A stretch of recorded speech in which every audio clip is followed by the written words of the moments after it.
Benarkah? Kalau perempuan Ya. hamil itu salah satu keluhannya ada sembelit. Iya, jadi ini kalau melihat data dari Barat ya, itu 40% perempuan hamil datang dengan sembelit. Tapi kalau saya hitung-hitung saya praktek, mungkin semuanya, hampir semuanya ya. Wow. Hampir semuanya. Apakah terkait dengan pola diet yang tadi kita obrolin di Iya. awal? 90% Kurang serat. orang Indonesia kurang serat. Yang paling pertama bikin kaget itu adalah saat trimester pertama ya, karena suddenly berubah gitu kan, termasuk sembelit ini.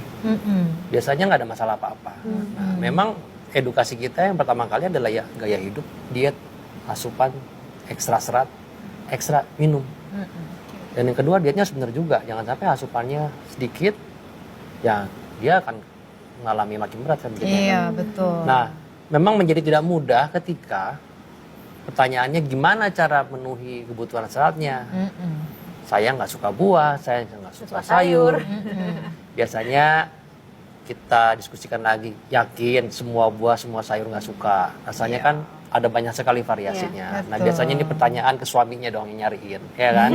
Nah, dicariin nggak? Satu. Yang kedua, bagaimana cara alternatifnya? Ya memang dalam kondisi tertentu, kita bisa menggunakan suplementasi atau tambahan serat selain yang dari makanan sehari-hari. Dan kita bisa memanfaatkan sumber-sumber lain yang mungkin mempermudah kita, mempermudah memperolehnya, praktis, yang bisa menjadi terintegrasi sama gaya hidup sehari-hari ya. Ya salah satunya kan adalah seperti Five Mini ini yang menjadi salah satu sumber yang bisa menjadi pilihan ya.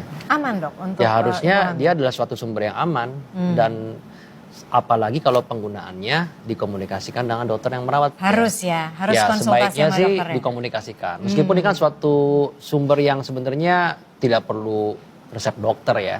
Jadi ini salah satu kreativitas dalam memenuhi kebutuhan serat.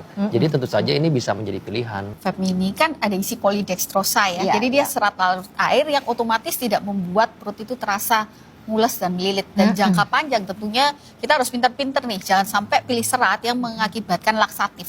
Tadi kita sudah bahas ya, bisa mengakibatkan gangguan ginjal, bisa mengakibatkan gangguan kalium, gitu. Dan itu menimbulkan efek banyak. Jadi pilih yang polidextrosa karena dia serat larut air.